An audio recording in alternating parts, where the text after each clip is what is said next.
It's time to go on the record with WRAL News. Thanks for joining us. I'm WRAL Capitol Bureau Chief Laura Leslie, and this is On the Record. This week, Republican lawmakers overrode the governor's veto of a Senate bill. The legislation is 131 pages long. Republicans point to it as help for Western North Carolina. Democrats point out that most of the bill takes power away from 4 state offices Democrats won in the election. A General Assembly police removed a protester from the building before the veto override happened. Reasonable relief for hurricane victims. This is ridiculous. This is fascism. Last week, we told you that Reverend William Barber had called on Moral Monday supporters to pack the gallery in the state Senate for that vote. The message was received. Dozens and dozens of protesters showed up to watch. Protesters shouted outside the chamber as the Senate voted on party lines to override the governor's veto. Republican lawmakers called the measure a disaster relief bill, but its main focus was on shifting power away from the governor and other Democrats to Republicans. Democratic Governor Roy Cooper vetoed it, calling it an unconstitutional power grab. Dozens of opponents of the bill packed into the Senate gallery for the override vote. Lee Coulter came all the way from Union County. We felt like it was necessary that they know that we're watching.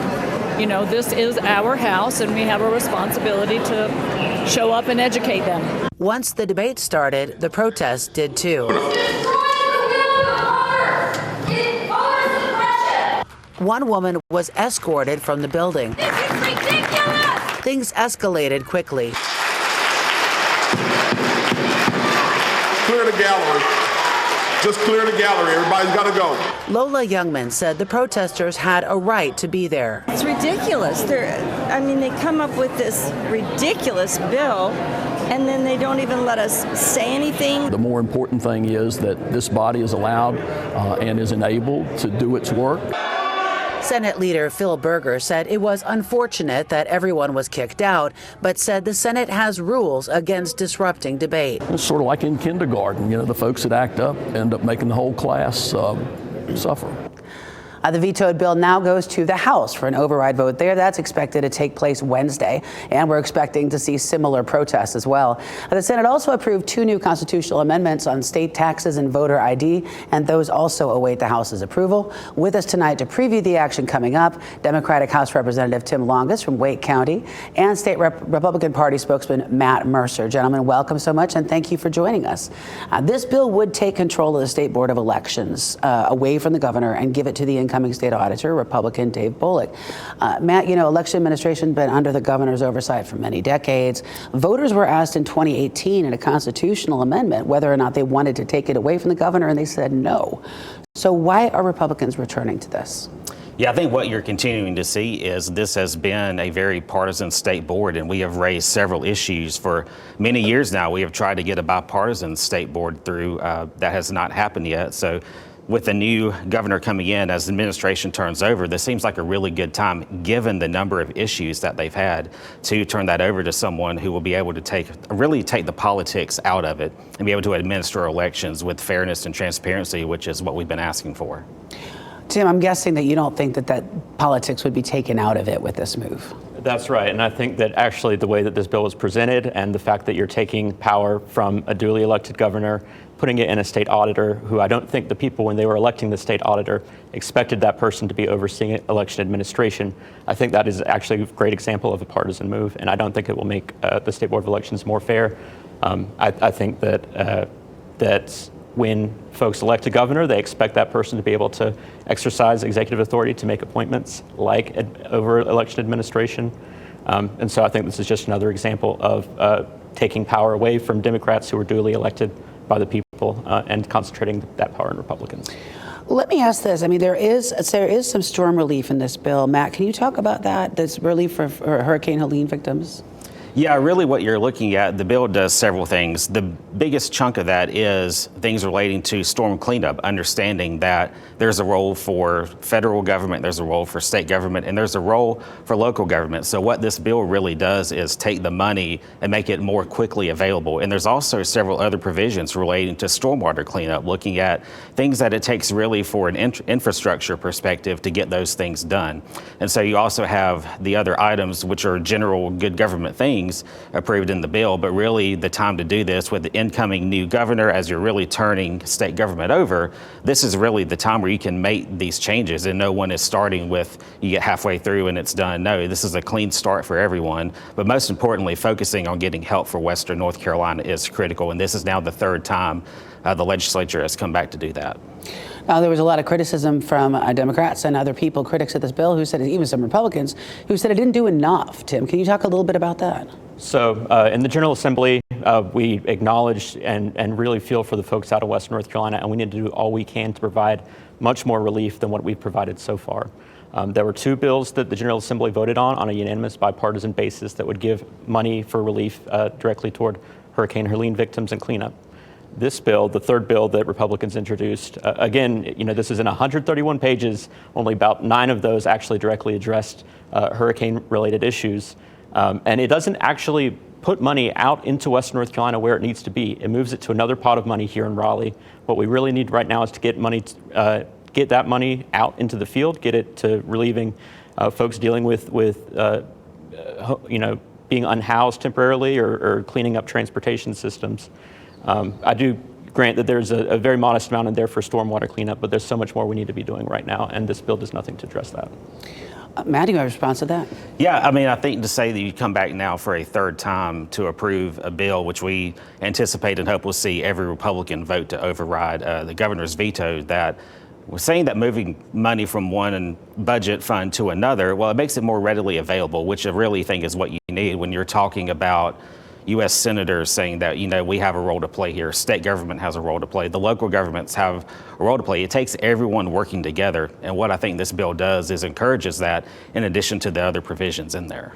One thing that the bill doesn't address is something we heard a lot about from our folks who are from that area, was small business grants, which is a real problem because the Small Business Administration is out of money right now and Congress has not refunded it.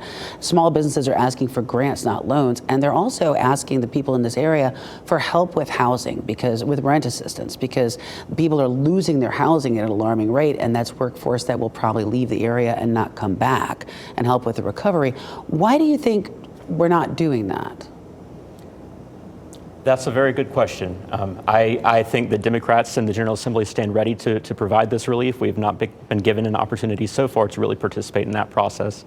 And we need much more money going to Western North Carolina than currently is.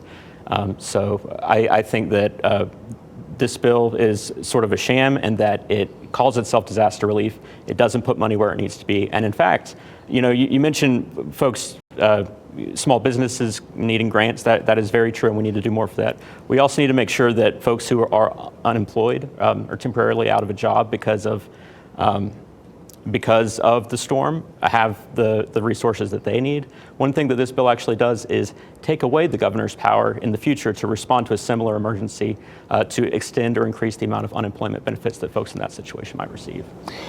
That does seem like a strange thing to put in this bill. I mean, why hook all these politics into this and not do the things that the people in that area are asking us to do, Matt?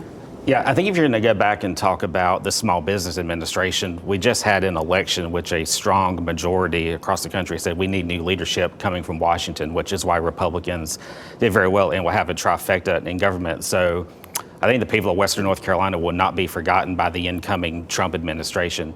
If you're talking about why the items were added to this bill, it really is the time to do it where you've got new folks coming in and you've had these issues. You have Governor Roy Cooper, who has issued numerous executive orders, more than any other governor in history, really trying to circumvent power from the legislature. And so I think you're looking at the reorganization is really the right time to do that as a new governor, as a new attorney general is coming in. Let's not forget the attorney general who is now going to become governor, Josh Stein, spent over $8 million not defending the state in various lawsuits. And I think that's wrong. And I think that is a waste of taxpayer money that we certainly should fix. It is probably worth mentioning, though, that it's also timing convenient in terms of the Republicans losing their voting supermajority in the House. So this is kind of their chance to get this stuff done and have the veto-proof, override-proof majority still, available to them. Anyway, I think we're just about out of time, but thank you so much for talking to us about this important issue tonight. There's a lot of stuff in this bill. Thanks again to State Representative Tim Longest and State Republican Party spokesman Matt Mercer for the great discussion. Coming up next, WRAL State House reporter Will Doran and Associated Press reporter Gary Robertson will join me to break down what happened this week and what we're expecting next week. We'll be right back after a short break. Welcome back to On the Record. Joining me now, two veteran Capitol reporters who can break down what happened last week and what's coming up next. Will Doran, WRAL State House reporter, and Gary Robertson, longtime state political reporter for the AP and the Dean of the Capitol Press Corps. Thanks to both of you for joining us tonight. Thank you. Yes. Well, last week reminded me a lot of 2016, Gary. You and I were there. I don't know if you were there. Were you there too? Briefly, yes. Briefly, okay. That was when Governor Roy Cooper defeated incumbent Republican Pat McCrory, and the Republicans were doing a lot of bills kind of like this in a lame duck session late in the year, taking power away from the governor's office before Cooper got there. A lot of those laws ended up in court. Gary, you were there. How does this compare? Yeah, you and I were talking about this a couple weeks ago, and I think 2016 was more sweeping. It was unexpected. There was a lot of protest, a lot of arrest, if I'm not mistaken. And this time around, it's a little different when you know that Governor Cooper will give way to a Governor Stein. And also the Democrats are probably going to be in a better position because the supermajority is going away in come 2025. So it made Republican efforts even all the more urgent. But I would say that this time around, the things that were done were, I would say, a little more around the edges. I'm sure people who are the subjects of these changes don't feel that way, but that's the sense that I get. Yeah, as we said, some of those bills ended up in front of the Supreme Court. Why do you think they think this one has a better chance? What's the strategy here that's different this time? Well, one of the through lines from both 2016 and right now is trying to take the governor's power over the elections board. And that's been ruled unconstitutional in the past. But that was because in the past they were trying to take that power away from the governor and give it to the legislature. And that was a separation of powers issue. This time they're using a new strategy. They're giving it to the state auditor instead. So even though you're taking the power away from the governor, you're keeping it within the state executive branch, and that could be a sign of Republicans looking at a different strategy that they think could have better success in the courts. And this that's time. and that's been an argument in another case related to some 2023 changes in appointments where they say, listen, we're still keeping it in the executive branch. It's just not the governor. It's somebody who was, the state auditor is considered an executive branch position, even though they're separately elected from the governor. Right. And in the meantime, obviously, there was, all this talk about the fact that this was a disaster relief bill, but when it came out, it was a lot more than a disaster relief bill. We know that 3 Republicans who were all from areas that were affected by the storm voted against this bill when it first came through the House. House Republicans are obviously going to need those votes to make a veto override happen. What do you think is going to happen?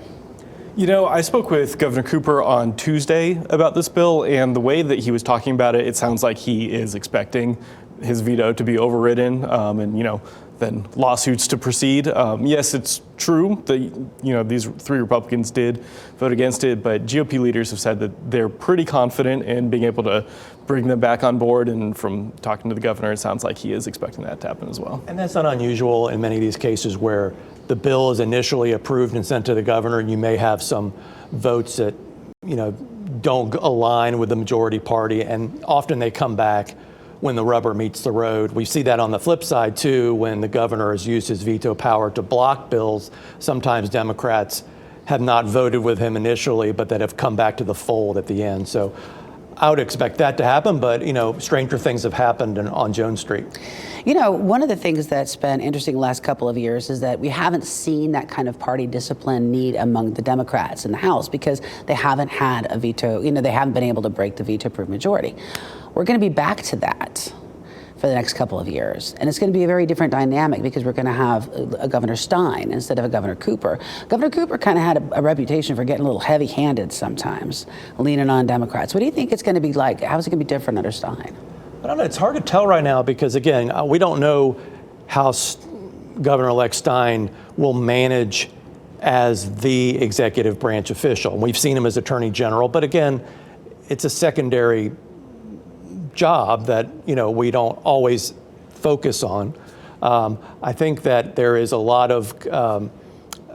I think it'll be interesting to see whether the Democrats can truly stay in line and uphold those vetoes. 2 years ago, there was early 23, there was the exact same situation where the Republicans were one vote short until Tricia Cotham switched over, and we only saw it happen for 2 or 3 months where they had that setup. So it's kind of hard to know what's going to happen. So the other thing is too, Rick Cooper has been in state politics for longer than I've been alive.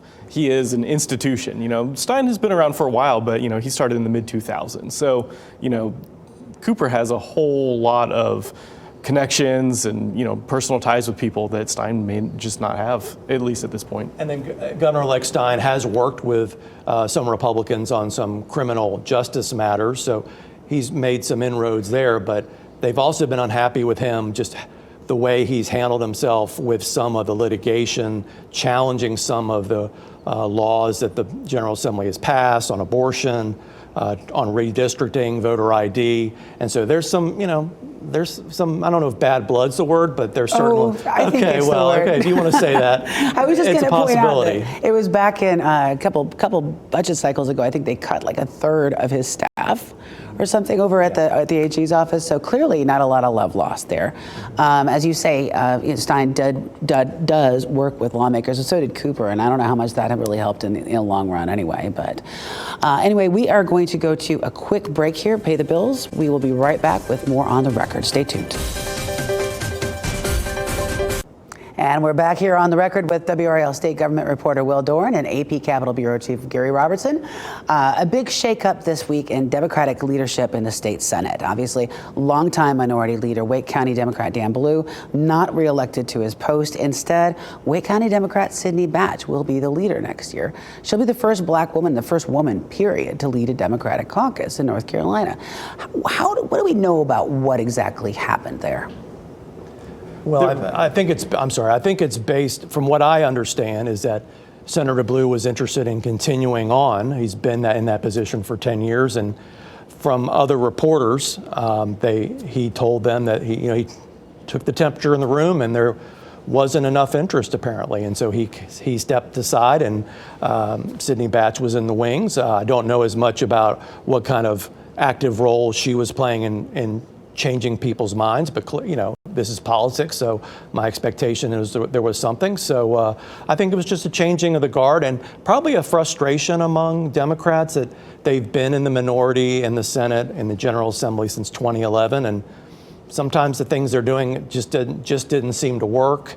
They've always been in a difficult situation anyway, being the minority party. Obviously, I mean, it's very frustrating to be a super minority, right? Mm-hmm. But yeah, I think there is also, I was talking to Senator Greg Meyer about this too, and he said, he thinks you're seeing some of this at the congressional level, right? They're talking about getting rid of some of their senior sort of committee leadership among the Democrats out of the same kind of frustration with leadership. I think a lot of this is coming out of the election, not being unclear about messaging and about strategy. And so it's just interesting to see that play out here, and especially with Dan Blue. I mean, he's such a seminal figure in North Carolina politics. Yeah, the first ever black Speaker of the House here in North Carolina. He's been in the legislature for decades, in both the House and now the Senate. But the Democratic caucus is actually a majority female caucus in the state Senate. So having a woman to lead them, makes sense in that regard, and also just the fact, like you mentioned, that this is the first time ever that we've had a woman leading a caucus here in North Carolina is maybe a bit overdue. And of course, we're having somewhat of a generational shift over in the House in the majority party, where Destin Hall will likely be elected Speaker next month, an under 40 Speaker. Again, Tim Moore not necessarily Not exactly old, not exactly but- old, more like our age, but definitely a generational shift over there as well. So let's talk for a moment about the amendments. So it seems like it's not a year unless there's constitutional amendments. And this year they popped a couple of them out in the Senate last week. One of them had to do with voter ID. And a lot of people said, didn't we pass a constitutional amendment about voter ID? Don't we have voter ID already? What's this about? Yes, that is correct. We already have voter ID in the state constitution, but the Constitution specifically only applies the voter ID rules to in-person voting. Now we have a separate state law that also says if you vote by mail, you also have to show your ID, but that mail-in voting piece is not in the Constitution, and so this would just shift it over to the Constitution. So if this passes, it wouldn't make any immediate changes, but it would essentially help insulate those rules from future lawsuits or from the legislature changing their mind in the future. I was wondering, because it's already in the law. Why are we doing this? So. Okay, so the other one, Gary, and this is interesting to me, the state tax cut. We've seen this as a pattern of what Republicans have done since they've come into power in 2011, moving down the state income tax rate for people as well as for corporations. We're at 4.5 right now. This would cap it at 5% so that it could never go above that without basically another constitutional amendment.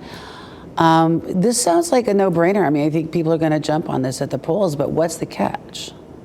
Well, I guess I think part of it has to do again with voter ID. This is about the GOP making permanent these policy choices that they've made that they think have resulted in more secure elections and in a stronger business climate. And they always worry that the next legislature or even Republicans down the road could say, well, we might need to raise taxes. This is a way to set it in stone. And so we heard arguments that, on Monday that, from Republicans that, they should give the voters a chance to make these types of income tax cuts permanent. We heard on the other side from Democrats that you're opening up the state to potential shortfalls, not being able to deal with things like Colleen relief because the rates are so low and they can't be changed.